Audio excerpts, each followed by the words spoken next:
उचललेली पावलं जागच्या जागी स्थिर करा म्हणते.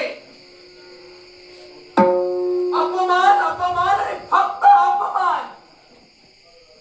पण या तुमच्या मानापमानाच्या फंद्यात माझ्यासारख्या स्त्री जातीची विटंबना तुम्ही करता आहात.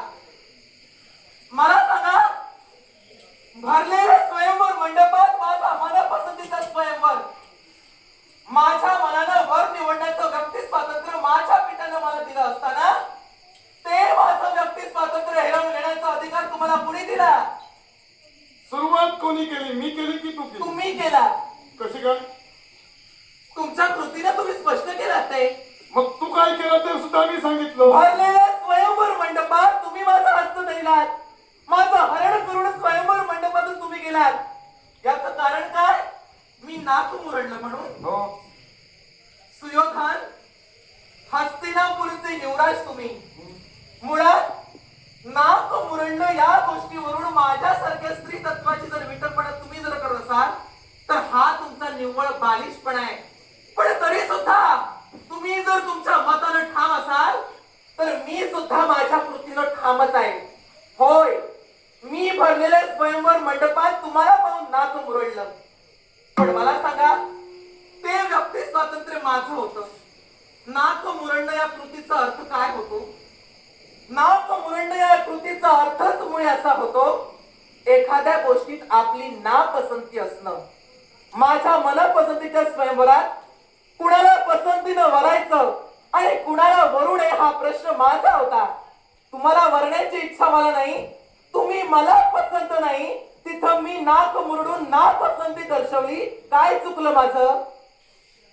मग मी हात तुझा पकडला, त्यात माझा बालिशपणा काय? अहो मला सांगा, निव्वळ मी नाक मुरडलं म्हणून हा तुम्ही प्रवास घडविता. मग तू नाक का मुरडला याचं स्पष्टीकरण सांगतात तू दिलेलं आहेस म्हटल्यानंतर हात मी का पकडला यात बालिशपणा काय तो स्पष्ट करून सांग. अहो एकच क्षुल्लक अशा कारणावरून तुम्ही हा वाद घातलात ना, म्हणून मी असं म्हणाले तुम्हाला. भानुमती, मी सहज नाक मुरडलं, केवळ इतरत्र कोणताही हेतू माझ्या मनी नव्हता. हे जर तुझ्या मुखातून शब्द बाहेर पडले असते तर मी माझा बालिशपणा मान्य केला असता. तुझ्या मुखातून शब्द काय बाहेर पडले? नाक मुरडणं याचा अर्थ एकच होतो की ती व्यक्ती मला पसंतीस न येणं किंवा त्या व्यक्तीबद्दल मी नकार दर्शविणं. मग नकार जर का दर्शवायचा होता तर नाक मुरडण्या व्यतिरिक्त किंवा ज्याला तू वरायचं होतं त्याला सुद्धा वरू शकली असतीस. काय? मग ज्याला वरायचं होतं म्हणजे ज्याच्या कंठी वरमाला घालायची होती त्याच्या कंठी वरमाला घालू शकली असतीस. मग ज्या अर्थी हस्तिनापूरच्या युवराजाला तिथं निमंत्रण देऊन अपमानित केला, काय अधिकार बसतो अपमानित करण्याचा? अपमान करण्यासाठी आम्ही तुम्हाला निमंत्रण दिलं नाही. देशोदेशीच्या राजकारण्यांना स्वयंवराचं निमंत्रण देणं हे आमचं कर्तव्य होतं. ते कर्तव्य आम्ही तिथं केलं. पण कळत नकळत मी तिथं चुकलंही असेल. कळत नकळत मी नाक मुरडून तिथं चुकलंही असेल. नाही म्हणत नाही मी मला स्पष्ट करून सांगितलंय. पण याचा अर्थ तुम्ही माझा हात धरून त्या स्वयंवर मंडपातून फरफटत ओढत आणून माझ्या बाबतीत तुम्ही दुराचार करत नाही आहात का? तुझ्या मतावर तू आधी ठाम उभी राहा. पूर्णपणे ठाम आहे हो मी. तुझं मत हे जळमळीत वाटू लागलं. कसं काय मला सांगा तुम्ही? तू एकदा सांगतेस माझ्या पसंतीस आला नाहीस म्हणून नाक मुरडलं. आता सांगतेस मी नाक मुरडलंही असेल. काय ते आधी ठाम ठरव, मग आपण बोलू. मी काय बोलले हे तुमच्या ध्यानी आलं नाही. तू बोलते या सगळ्या प्रमादात तुम्ही संभ्रमित झाला आहात म्हणून माझ्या वक्तव्याचा थेट अर्थ तुमच्यापर्यंत पोहोचला नाही. मी अजून किती संघर्षासाठी उभा राहिलो तर मी संभ्रमात होणारा नव्हे. मग तुम्ही असं का म्हणाला? मी इथं जो पाय घट्ट रोवलेला आहे तो तेवढ्या ताकदीनं उभा आहे म्हणून रोवलेला आहे. त्यामुळे तू आधी तुझ्या मताशी ठाम राहा. तुझ्या मुखातून जे शब्द बाहेर पडले त्या शब्दाशी शेवटपर्यंत ठाम राहा, नंतर आपण बोलू. मी जे बोलते ते विचार करून बोलते, बोलून विचार करत नाही मी. मग माझ्या मताला तरी असं वाटतंय बोलून झाल्यानंतर विचारात पडण्याची नाही. मी असं म्हणायला याला कारण आहे. कारण मी जी कृती केली ती नापसंती दर्शविली.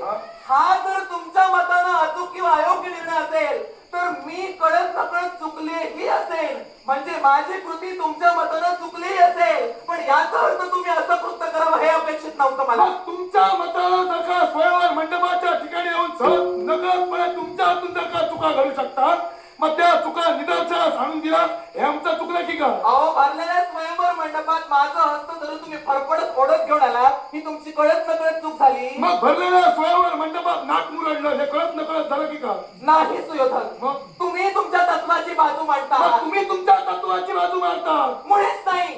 मी तुम्हाला शेवटपर्यंत एकच सांगेन, काय ते? जिथं मी तुम्हाला वरत नाही, जिथं तुम्ही मला पसंत नाही, तिथं हा अट्टास काही कामाचा नाही. मला फक्त एक सांगा, काय ते? माझा हस्त धरून तुम्ही इथं फडफड ओढत घेऊन आला, आता याच्या पुढे तुम्ही काय करता? याच्या पुढे ऐकच जर ती स्वयंवर मंडपातून तुला इथवर घेऊन आलं, हा? आता त्याच्या पुढची जबाबदारी माझी.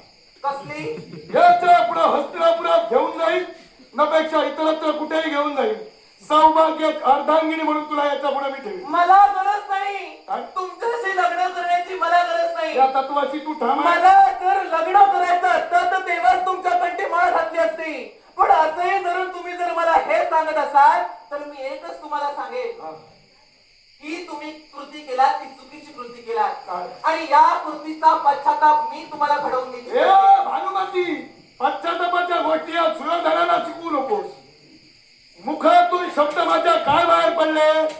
ज्या ती स्वयंवराच्या ठिकाणाहून तुझे पुन्हा सांगतोय, हा, त्या ती स्वयंवराच्या ठिकाणाहून तुझा हस्त पकडून मी इथवर घेऊन आलो.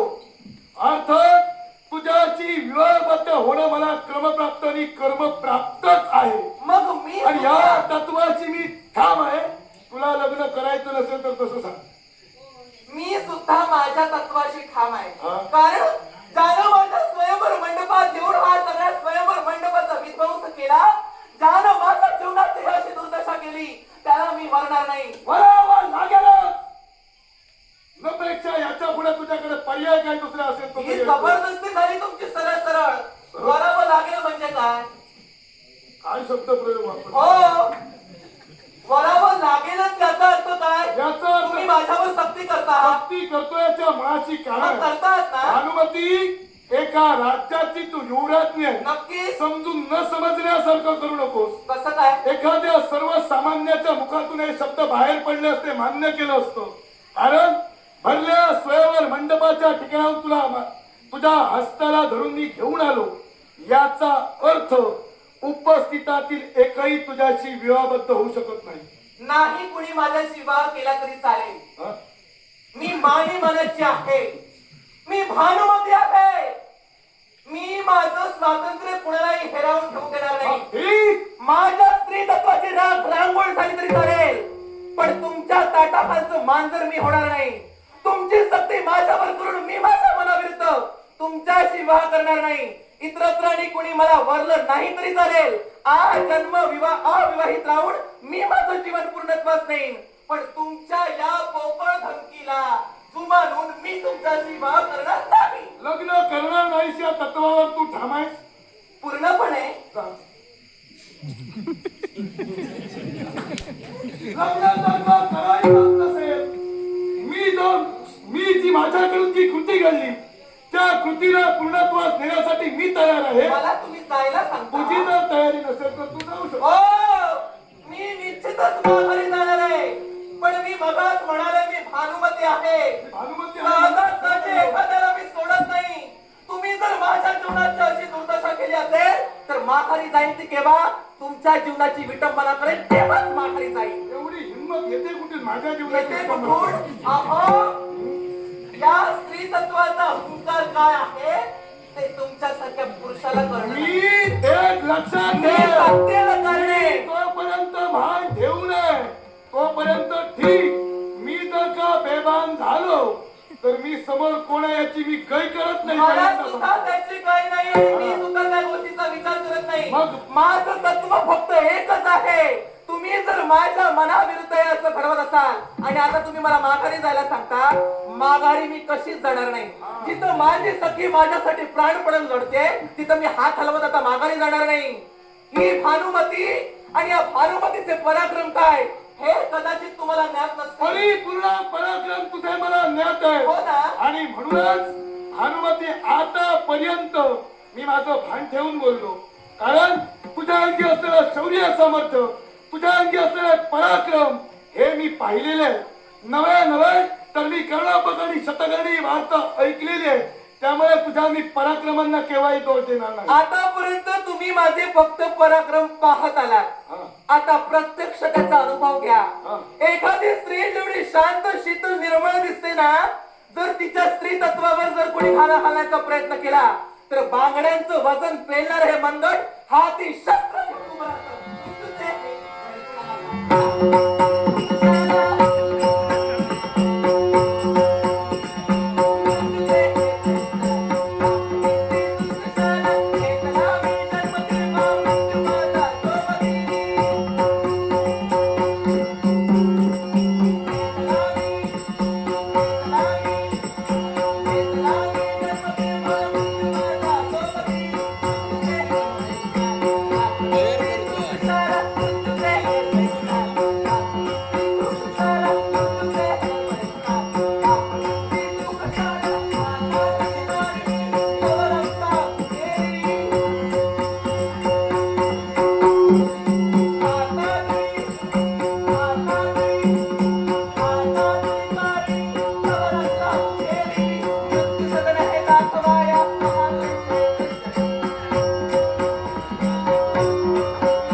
शुभ्रवर्ण बदल्यास दिला तू कोकिळ तनु अंधारी, कोकिळ तनु अंधारी जीवन अनुगा